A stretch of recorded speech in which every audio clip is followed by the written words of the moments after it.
Saat ini saya akan melanjutkan membaca kitab Wahyu, yaitu dari Wahyu yang 11. Dua saksi Allah. Kemudian diberikanlah kepadaku sebatang buluh seperti tongkat mengukur rupanya, dengan kata-kata yang berikut: bangunlah dan ukurlah bait suci Allah dan misbah dan mereka yang beribadah di dalamnya.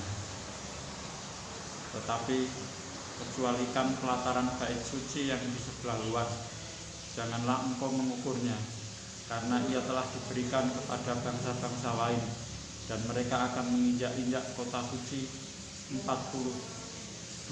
bulan lamanya. Dan aku akan memberi tugas kepada dua saksiku, supaya mereka bernubuat sambil berkabung 1260 hari lamanya. Mereka adalah kedua pohon zaitun dan kedua kaki dian yang berdiri di hadapan Tuhan semesta alam. Dan jikalau ada orang yang hendak menyakiti mereka, keluarlah api dari mulut mereka, menghanguskan semua musuh mereka. Dan jikalau ada orang yang hendak menyakiti mereka, maka orang itu harus mati secara itu. Mereka mempunyai kuasa menutup langit, supaya jangan turun hujan selama mereka bernubuat. Dan mereka mempunyai kuasa atas segala air untuk mengubahnya menjadi darah, dan untuk memukul bumi dengan segala jenis malapetaka setiap kali mereka menghendakinya. Dan apabila mereka telah menyelesaikan kesaksian mereka, maka binatang yang muncul dari jurang maut akan memerangi mereka dan mengalahkan serta membunuh mereka. Dan mayat mereka akan terletak di atas jalan raya kota besar, yang secara rohani disebut Sodom dan Mesir, di mana juga Tuhan mereka disalibkan. Dan orang-orang dari segala bangsa dan suku dan bahasa dan kaum melihat mayat mereka 3,5 hari lamanya, dan orang-orang itu tidak memperbolehkan mayat mereka dikuburkan. Dan mereka yang diam di atas bumi bergembira dan bersukacita atas mereka itu, dan berpesta dan saling mengirim hadiah, karena kedua nabi itu telah merupakan siksaan bagi semua orang yang diam di atas bumi. 3,5 hari kemudian masuklah roh kehidupan dari Allah ke dalam mereka, sehingga mereka bangkit, dan semua orang yang melihat mereka menjadi sangat takut. Dan orang-orang itu mendengar suatu suara yang nyaring dari surga berkata kepada mereka, naiklah kemari. Lalu naiklah mereka ke langit, diselubungi awan, disaksikan oleh musuh-musuh mereka. Pada saat itu terjadilah gempa bumi yang dahsyat, dan 1/10 bagian dari kota itu rubuh, dan 7.000 orang mati oleh gempa bumi itu, dan orang-orang lain sangat ketakutan, lalu memuliakan Allah yang di surga. Celaka yang kedua sudah lewat, lihatlah celaka yang ketiga segera muncul.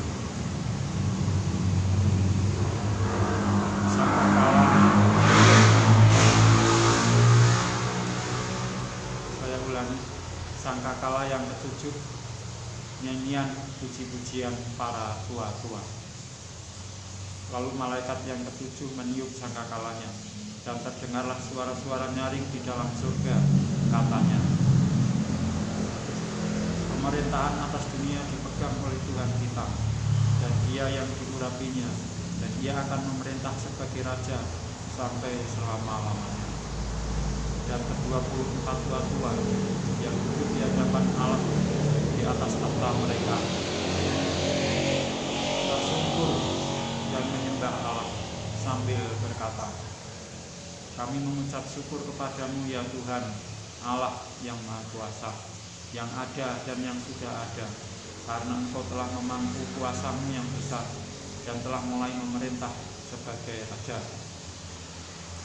Dan semua bangsa telah marah, tetapi amarahmu telah datang, dan saat bagi orang-orang mati untuk dihakimi dan untuk memberi upah kepada hamba-hambamu, nabi-nabi dan orang-orang kudus, dan kepada mereka yang takut akan namamu, kepada orang-orang kecil dan orang-orang besar, dan untuk membinasakan barang siapa yang membinasakan bumi. Maka terbukalah bait suci Allah yang di surga, dan kelihatanlah tabut perjanjiannya di dalam bait suci itu, dan terjadilah kilat dan deru gurun dan gempa bumi dan hujan es lebat. Saya lanjutkan membaca kitab Wahyu yang ke-12, perempuan dan naga. Maka tampaklah suatu tanda besar di langit, seorang perempuan berselubungkan matahari dengan bulan di bawah kakinya, dan sebuah mahkota dari 12 bintang di atas kepalanya.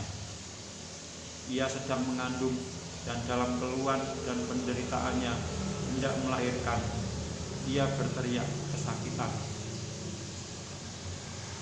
Maka tampaklah suatu tanda yang lain di langit, dan lihatlah, seekor naga merah padam yang besar, berkepala 7 dan bertanduk 10, dan di atas kepalanya ada 7 mahkota.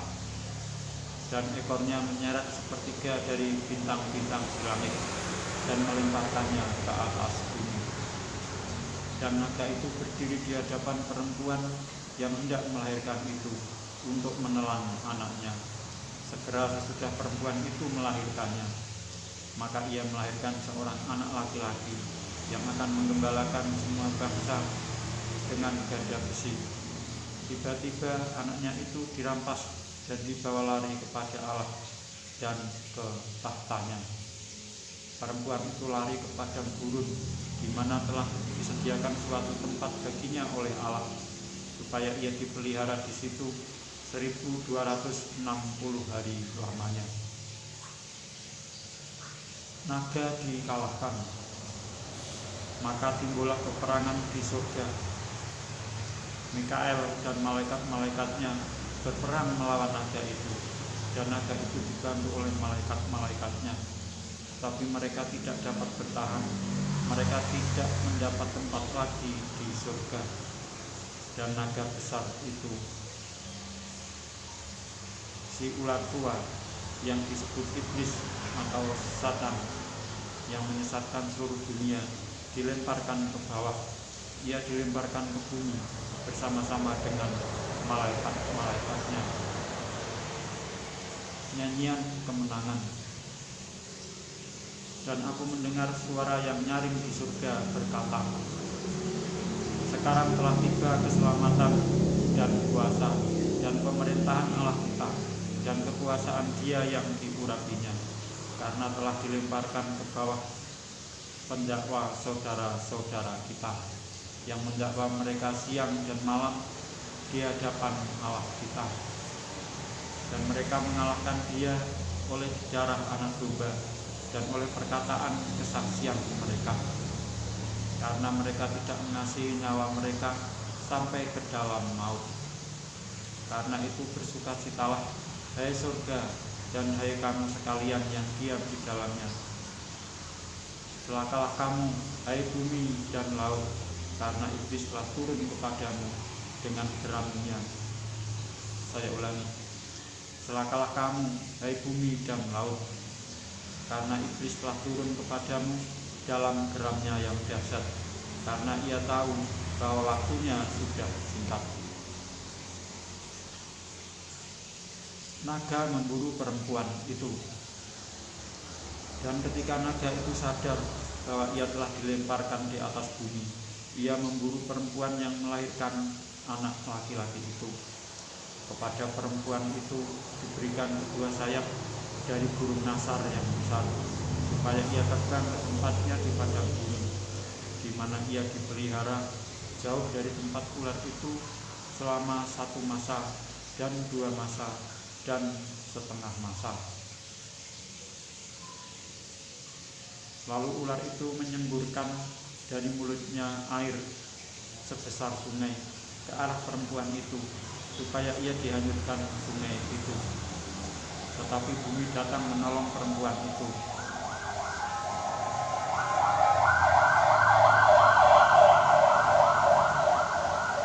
Ia membuka mulutnya dan menelan sungai yang disemburkan naga itu dari mulutnya.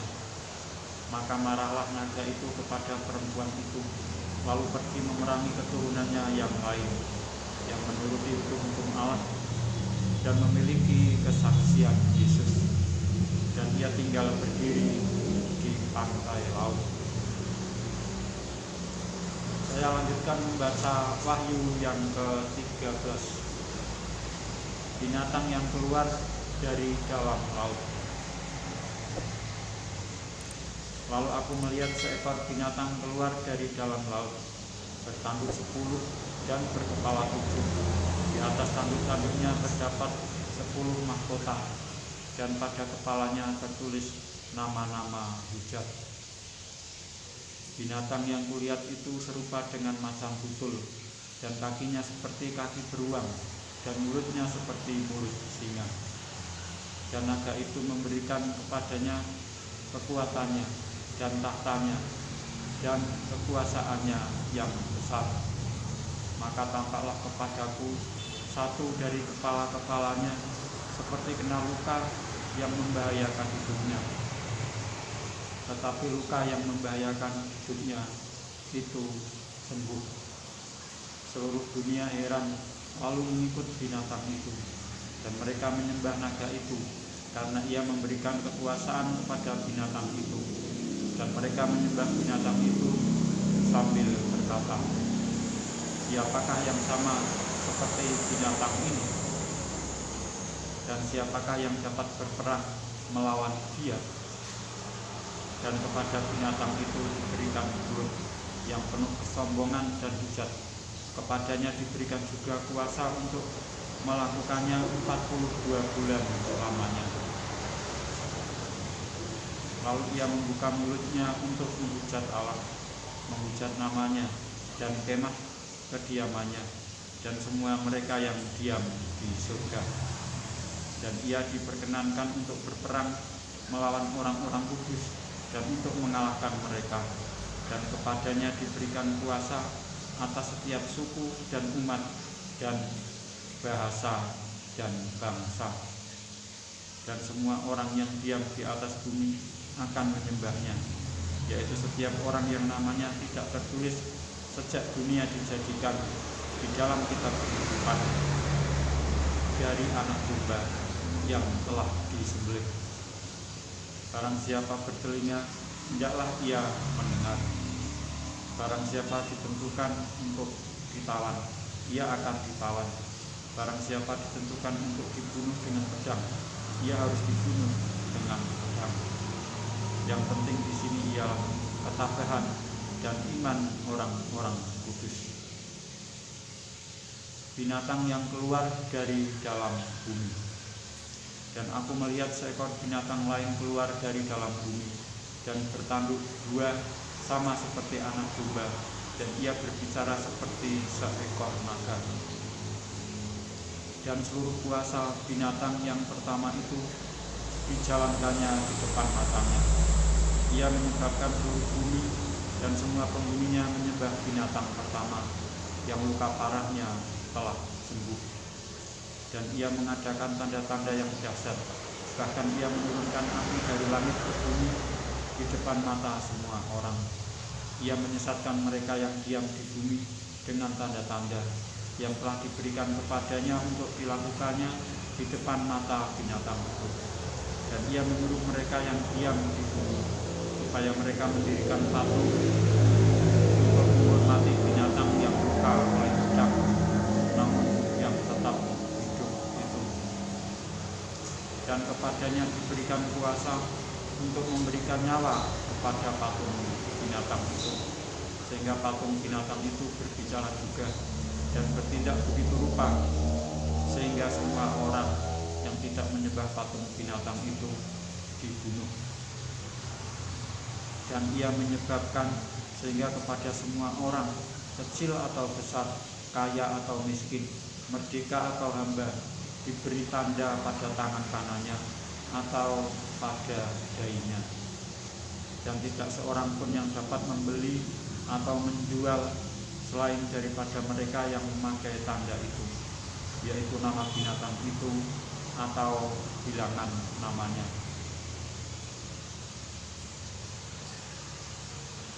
Yang penting di sini ialah hikmat. Barang siapa yang bijaksana, baiklah ia menghitung bilangan binatang itu, karena bilangan itu adalah bilangan seorang manusia, dan bilangannya ialah 666.